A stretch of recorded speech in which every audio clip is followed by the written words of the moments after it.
Hey YouTube friends and family, it's a Beard Guy, Guns and Gear.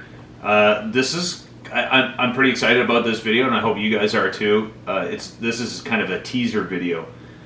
Most of you guys, well, if you haven't seen my review slash look at the Glock 19X Canadian edition, you should go check that out now. This is a great firearm. I love this firearm. Like I said, even the box, it just makes me happy whenever I pick this up. It's like, oh, it's, you know, I know it's you know, FDE or NPVD, whatever you want to call it. But nobody has seen this one. So this is the fourth of my four pistols. Gen 3, I've talked about it a couple times. It's a Gen 3 Glock 17. Okay, nothing wrong with it. It's an outstanding firearm. Okay. For those Glock fanboys, there it is. And admittedly, I'm a Glock boy. I love the look of them. I know people call them the blocks or whatever and say that they're stuck in the 80s or 90s just because of what you get when you buy this pistol, which is what you're looking at with the crappy sights that I talked about, and I actually have here in the package, and I'll just see if we can get this on a zoom, but they're awful. Okay, yeah, so that's the rear sight, and here's the front sight. So you put the drop in the bucket. Worst idea ever by Glock. I should say that when I bought this through a company in Canada called Police Ordnance, and what they do is they give deals to military as well as any law enforcement. So you basically send them a picture of your ID and you can get a good deal on this. I think at the time, which was quite a while ago, I don't want to say how long ago because I don't remember. So it could be Alzheimer's or whatever, but it was a long time ago. And you had different options. Well, I kind of wanted the New York trigger, as it's commonly referred to as the 10 pound. So this is the 10 pound trigger that it came with, that I quickly realized was garbage. No trigger should be that hard to pull. And in fact, New York, I think, went back to the 5 pound a lot of departments because their marksmanship went from like 85% of the department down to like 60%. And I'm not positive on that. I just remember hearing that there was a big drop. So one of the first things I did with it was put the Warren Tactical sights on. You can see it's, you know, nice, clear to see front sight, and just a notch in the back, so it's really easy to pick this up even in low light conditions. It is a fantastic pistol. 17 has been out there forever and ever and ever and ever and ever. And why was it called the Glock 17? Because you could have 17 rounds in the magazine. I guess the Canadian edition would be Glock 10, because we can only ever have 10 rounds in the magazine. So there it is. It has been shot, believe it or not, by looking at it. It looks brand new because I take care of my stuff, okay?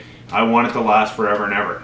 One of the worst things on this 17 is the trigger, and that's why when I got the 19X, I was like, wow, this trigger is amazing. So on the 17, it's just like, it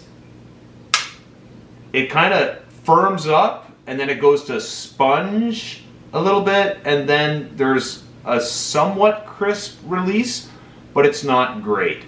Okay, there it is. So the teaser I want to talk to you guys about. I have regrets in my life. I have a lot of regrets in my life, but one of them regarding firearms specifically is I didn't load up on handguns before the freeze in Canada came on. So right now you can't find anything, you can't import anything, and parts are non-existent. You really have to search high and low to find anything. So it got me thinking. I go to the range, I take both Glocks.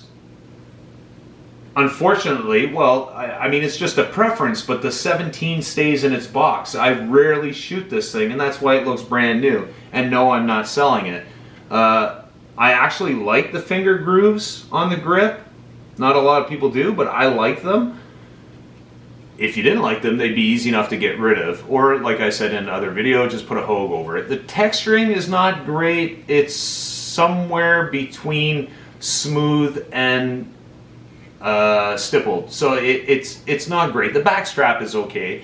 They're not adjustable, but, you know, it's a dated pistol. I mean, even when the Glock came out, and I mean, you can get a Gen 5 right now, and if you put them side by side, there's slight differences, but as far as being in the year 2022, there's a lot of other pistols out there that have really stepped up their game. And when we talk about the price point on a Glock, they're $1,100, $1,200, $1,300. If you want to get a custom one from some of the bigger companies out there, you know, that has things that we're looking for right now, like the serrations at the front of the slide, good texturing on the grip. A lot of people complain about this angle here, saying that it's not fantastic, that other pistols right out of the box come with grips that you can really get onto. I've never had a problem with Glock, but I like Glock. So everybody says, well, if you don't like Glock, you'll get used to it. I like it, so it works for me.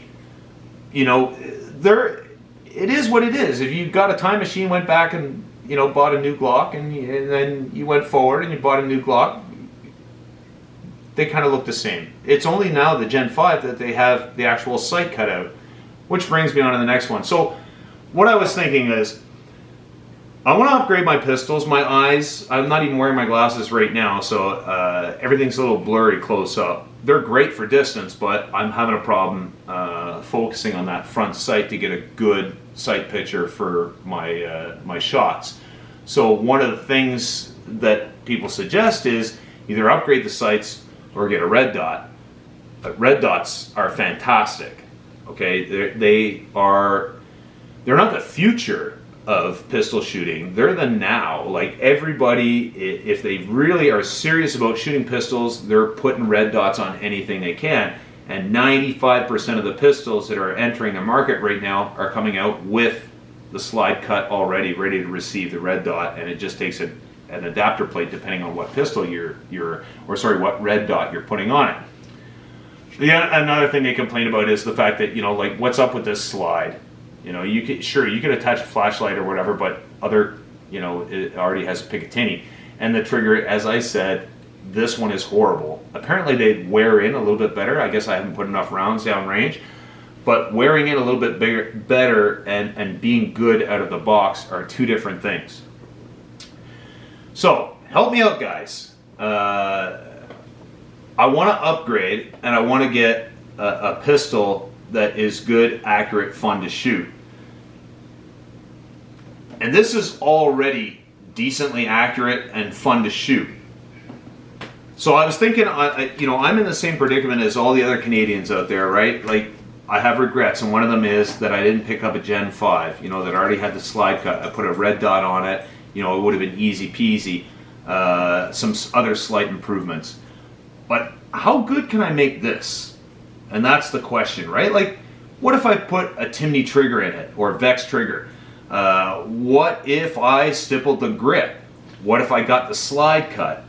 Can I still get those parts? They're out there. They're hard to find, but they're out there. And then, just because there's a handgun freeze right now, does that mean that they're not going to keep bringing parts in? That's what we don't know yet. And that's what a lot of companies don't know yet either. So if you're lucky enough, you can find something on the shelf, you're laughing, buy it. Buy it now, before it's gone.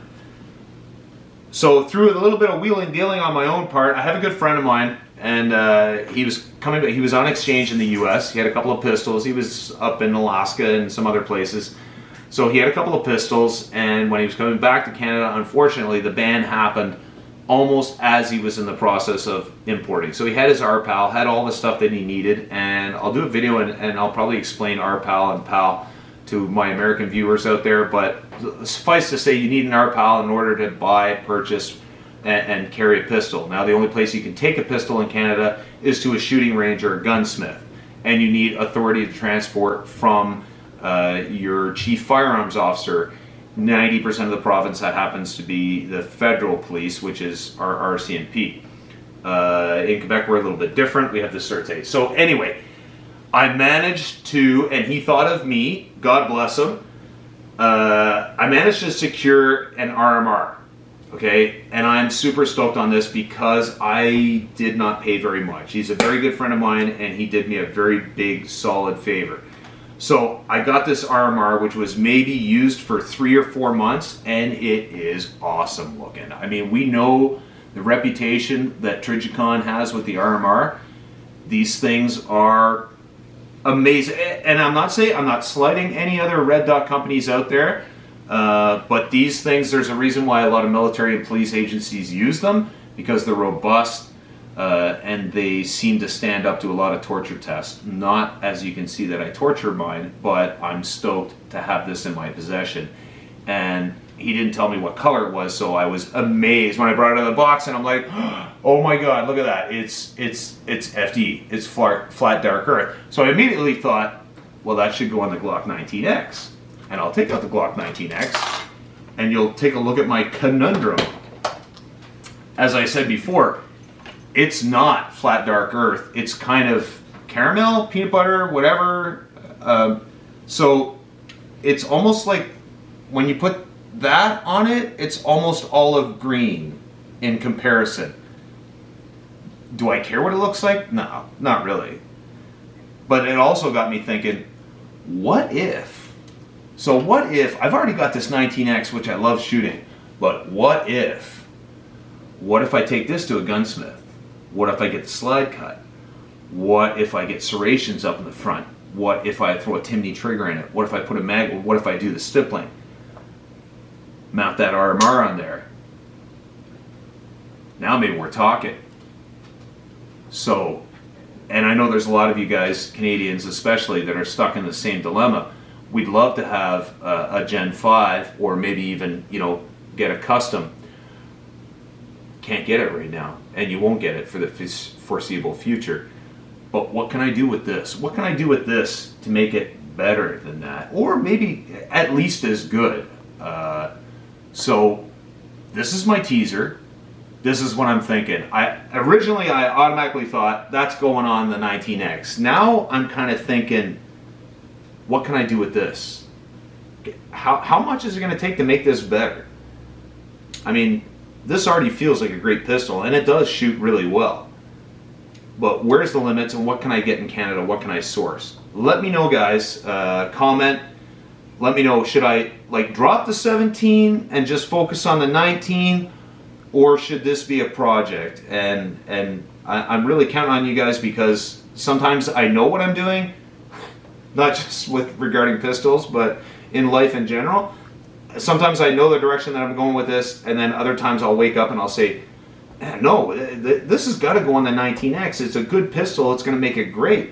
Am I going to take a good pistol and make it better? Or I could make it great? Let me know, guys, and I'm looking forward to your responses. I try to get them as soon as I can.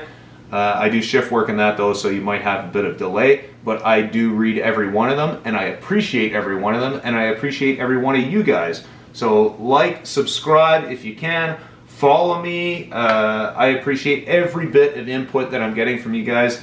I've made a couple mistakes, and you guys have called me on it, and I appreciate that. You're gonna have a hard job breaking me down. My skin's pretty thick at this point. All right, so thanks, guys. Tune in for this is like a teaser, I guess, or part 1, but tune in for the other ones. I don't know how long it's going to take, but the videos will be released, and I'm going to give you guys exactly the prices, how much it's going to cost you, and this is a great kind of alternative for us Canadians out there that are stuck now without being able to source new firearms. We have what we have, and that's all we'll have. All right, thanks, and have a good night.